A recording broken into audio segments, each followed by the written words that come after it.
He joins us every single Wednesday for a half hour. Kindly lends his time to us. He is Tyson Alger, Lookout Springfield, Eugene, and the I-5 corridor. Tyson, how are you today?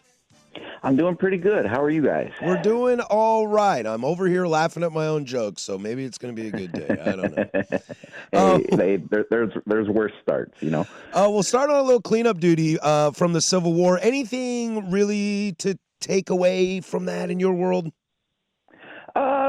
Not a ton. I mean, it was nice to see a 7-7 ball game at the end of the first quarter. I guess if you were looking for some sort of competitive football game there, but I think ultimately, I think after like the 50 rushing yards Oregon State had in the first half, or in the first quarter, they had like 20 the rest of the way. So if you wanted to be concerned about anything from Oregon's perspective, maybe you look at that second drive Oregon State had where it was, I think, 13 plays, 60 some odd yards, and they really controlled the ball. But after that, things got back to business as usual, and Oregon looked pretty dominant, and they look ready heading into Penn State this weekend. As you said, it's Penn State. We're finally here. Both teams are finally playing somebody for the first time this season. Set the table for us. We're doing this all week because it's such a big game, not only for Oregon, but for maybe it's one of the biggest games in the country this week. Although we have a ton of them now, this slate is absolutely juiced. But this looks like it's going to set the table for what could end up being a Big 10 championship for either Oregon or Penn State, or at least an appearance in that game. Just with the way things are kind of structuring up, you've got Oregon, Ohio State, Penn State, and Indiana throwing their hat in the ring. What are you looking for in this game, as neither of these teams have really been tested yet? Yeah, that's kind of the funny thing about this game is we've been for weeks now saying like, yeah, Oregon's looked really good, but they haven't played anybody. But Penn State's essentially gone through the same thing. No disrespect to Villanova and Nevada and that mighty bye week that they just played. But, the one kind of differentiating factor between these two teams is, Penn State has a veteran quarterback in Drew Aller. They have two very veteran running backs coming back, and one of them's averaging 8 yards per carry. So this is, two teams that haven't been quite tested yet, but Oregon, we just haven't seen these specific guys, whether it be Dante Moore, DeCorian Moore, some of the guys on defense play not only an opponent of this level, but play in the atmosphere of this level. Primetime game in State College game days in town, wide out, like that's as tough as it gets in college. And I'm just excited because it feels like this Oregon Penn State thing is turning into a little bit of a rivalry here. I know when the Ducks joined the Big Ten, everyone was thinking about Ohio State and probably Michigan because they were coming off of the national title, but Penn State's kind of an outlier in this conference. They're very good. They don't have a natural rival either. They're not Ohio State's rival. They're not Michigan's rival. They're looking for somebody. And between the Big Ten championship game last year, this game coming up this year, a potential rematch down the road, Oregon Penn State could turn into one of the kind of anticipated games every year or every other year whenever it ends up happening. Tyson Alger joins us, I-5 Corridor. I have this opinion, and if you disagree, please, by all means. I have this opinion that I think this game is more important for James Franklin than for Dan Lanning. And because of that, I could see Penn State playing a little desperately. Does that play in to Oregon's favor, or does that make it tougher? For one, I agree with you.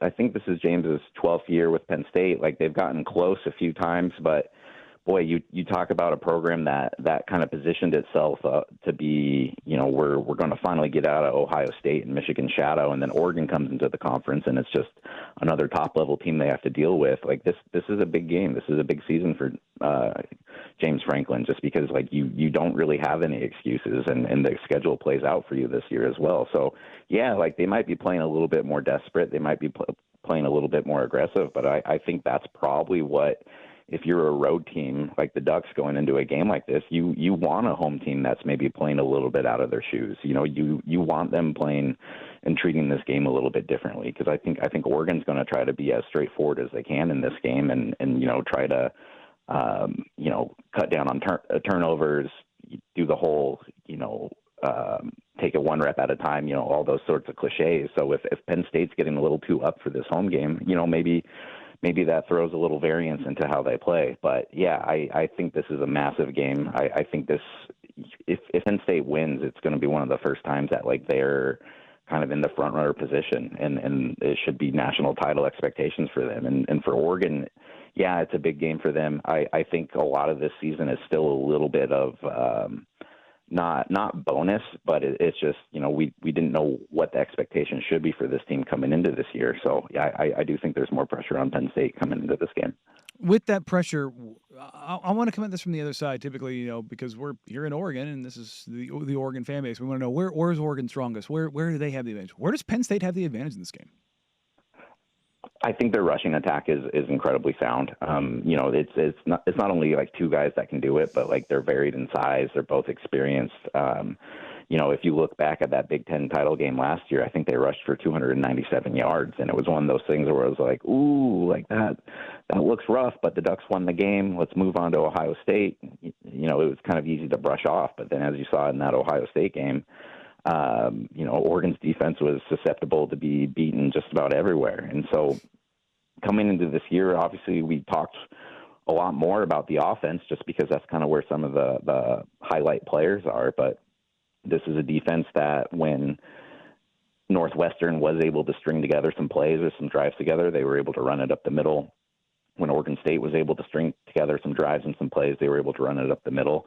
And so I think Penn State's kind of looking at that and being like, this was the recipe for success last game. We just didn't score enough points or we didn't limit the Ducks to enough points to beat them. But I think they're looking at that tape and going, this is probably the recipe again this season. We were talking earlier that, Oregon and Penn State probably have two of the top 5, definitely top 10 defenses in the country. And I maybe body-wise, personnel-wise, I might like the Penn State defense a little bit better. But do you see the dynamic ability of this offense and how many different hats it's wearing, how many different schemes Will Stein puts out there? Do you see that being a super challenge for Penn State because whether it's fast more on the outside or big man Sadiq or the 50 guys we got running the football, will that catch them off guard, or is that D-line just that sound that it'll absorb it? I mean, it's going to be a huge challenge, especially, this is going to be the first test for Oregon's rebuild offensive line, which has played fantastic through the season's first 3 or 4 weeks. I think they allowed their first sack of the season last week, which compared to a year before, I think Dylan Gabriel was taken down 8 or 9 times in the first 2 weeks of the year. So the line is ahead of where it was last year. But the thing I really do like about Oregon's offense is, there's not really like one specific guy to shut down. They've been spreading it out to all the receivers. I think 10 guys caught passes last game, but you have 2 very bona fide guys where if you need them to go make a play, like they can go do it, whether it be Sadiq, get him the ball in space and tell him to go beat a guy. He's going to win just about every one-on-one matchup. But the other thing I've been really impressed with is, DeCorian Moore, I thought he was going to come in and be a little bit more of like a Tez Johnson slasher burner sort of guy. But as a downfield threat, he's so good at adjusting midair and being able to position his body to catch some of those balls. And Dante Moore also throws a really, really nice back shoulder pass. So, some of the high level stuff that you need to see to probably win a game like this, the Ducks have been pretty good at when they've had to take those chances. But I've also just been really impressed with their ability to take the simple things and to take advantage of what the defense is giving them. Obviously, this is a game where you're probably not going to be given quite as much as you were the first month of the season, but I like the ways in which Oregon's offense can attack. Tyson, we were talking about this before you came on, and it feels like it's so long ago that James Franklin was the ascending head coach, and now he's kind of plateaued. We kind of answered this a little bit, but I wonder if you look at this kind of the same trajectory, like in the sense of like we were talking about Monday night's football game, the Ravens and the Lions, like if somebody loses, who does it mean more for? If Franklin loses this game, another kind of big matchup, it's a rematch of the Big Ten. Is this a more punishing loss than it could be a potential win for Lanning? Oh, that's a good question. I get one every now and then. Yeah. I appreciate that. I think so because, I think if Oregon goes into this game and let's say they play well, but they come away with like a loss, I think you come back to Eugene and the vast majority of the fan base is like, hey, you know what? This is a young team. They played well on the road. Penn State's a good team. That's a tough environment. We'll give you that one. I think with Penn State, this is a program that's supposed to be peaking. They don't have a whole lot of it. They don't have many excuses in terms of like what their roster needs this year. They have the most experienced quarterback in the Big Ten. They reloaded through the portal at receiver, at linebacker, at defensive back. Like they have everything you need. And I think the big concern out at Penn State is just like, is this the guy that can win you the big games? Is he the guy that can kind of like take you above that hump? And if you're facing 2 losses to Oregon within like a 6-game span or so, which is a program, from their perspective, Oregon's a program on the rise and is a big challenge for them and a big obstacle. And if Oregon comes in and continues to assert themselves, I think if you're Penn State, you kind of look and go like, can this guy beat not only these guys, but can they beat Ohio State? Can they regularly contend at the top of the Big Ten? So I don't think the world is crashing in for the Ducks if they lose this game, but I think at Penn State, while it's still early in the season, and yes, Oregon's a very good team, I think you might start to get some of those whispers again that kind of come around every time Penn State finishes a little bit lower than expected every year. I'll flip that on its head. I thought you made a great point, and I'm fully with you that there's so much wait and see with this Oregon team, like expectations to be competitive, but maybe it's playoff and lose a game is best case scenario, or kind of the bar, I guess. How difficult is it going to be for all of us to not get over our skis if Oregon does win this game? Let's say they do win this game and win this game comfortably. Is it fair to start talking national title, or do we need to remind ourselves that this team still is young and has a lot of questions? It's funny because we'll be here this week saying that both of these teams haven't played anybody, and we don't know how good either of them are. So, let's say Oregon goes in and wins, and then we find out later on that Penn State's not that good. You can be humbled by that a little bit. But at the same time, if Oregon goes and wins this game, they're going to be top 3 in the country. If Oregon goes in and wins this game, and if Dante Moore plays a decent role in that, there's a very good chance he's going to be the Heisman frontrunner in a week's time. And we're going to be well on our way to looking at potential playoff matchups. And we're going to be talking about the bye and all of those things that kind of came up last year. But I do think, the one thing that will probably give Oregon fans a little bit of a pause is we did go through all of this last year, right? They beat Ohio State in the middle of the season. They moved to number 1. They were number 1 for, what seemed like 2 to 3 months. And then it really came crashing down on them at the end of the season. So I think this will, if they win this game, it will elevate expectations just because it's kind of proof of concept. It's proof of what we've seen. But against a good quality team, I think it will be fair to then start looking, later in the schedule. But at the same time, it's still way too early in the season, and I think just last year was way too much of a crash at the end of it for people to really start going title or bust here in week 5. All right, very important question we got on the fan text line. How's your squash game?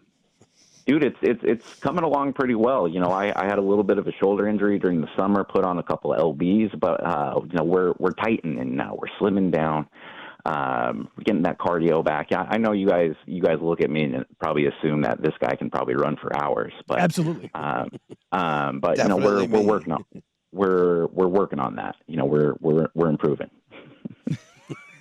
Hey, good for you, man. I gain LBs and I don't have an injury. I'm just lazy. All right, meat and potatoes. Oregon wins this game. How do you see this game playing out? Oregon wins this game if they don't turn the ball over. If Dante Moore continues to make the same smart decisions that he's made for most of the season, let's take that Northwestern heat check throw out of the equation. Other than that, he's not forced throws. He's run it out of bounds when he's needed to. If he can continue to play like that and not the version of what we saw of him at UCLA, I think Oregon's going to have a very good opportunity. They also need to limit. I'm going to say it's probably going to help if they keep Penn State below 300 rushing yards. I'm just going to throw that out there. I know that's a wild concept, but if Oregon can keep that somewhat in check and Dante Moore is able to play to his capabilities, I think Oregon can win this game. So I'm going to say 35-28 Ducks. We live in that world too. Although I live in maybe a 10-point world. I like this. Ooh. There's just something about this Oregon offense and how versatile it is and how different it looks on, like I was saying, whether it's more on the outside or Sadiq in the middle or, the 10 guys that can run the ball. I think it'll be hard for them to kind of see what's coming at them. So that's why I kind of like it. It's just an incredibly efficient offense that also has game-breaking potential because they can smoothly move the ball upfield by spreading it around, but at any given point, Kenyon Sadiq could go hurdle a dude and turn it to 6. So I like how that plays on the road. Yeah, maybe the most dangerous thing coming out of this game is, does Will Stein look even better as a potential head coach after this game? That's probably what you're worried about the most if you're a Duck fan. Yeah, there's. I think there's a couple of jobs open if I'm not mistaken. Just a few. All right. Well, thank you, amigo. Enjoy the game and have a wonderful weekend. It should be a ton of fun. Hey, thanks a lot, guys. Appreciate it. Thanks, Tyson. That's Tyson Alger, the I-5 corridor. Look out, Eugene, Springfield. He joins us every single Wednesday during the Oregon Ducks season to chat the football squad and the big game going into Penn State this weekend. Friendly reminder, you can catch all Ducks coverage right here on the Fan Sports Network.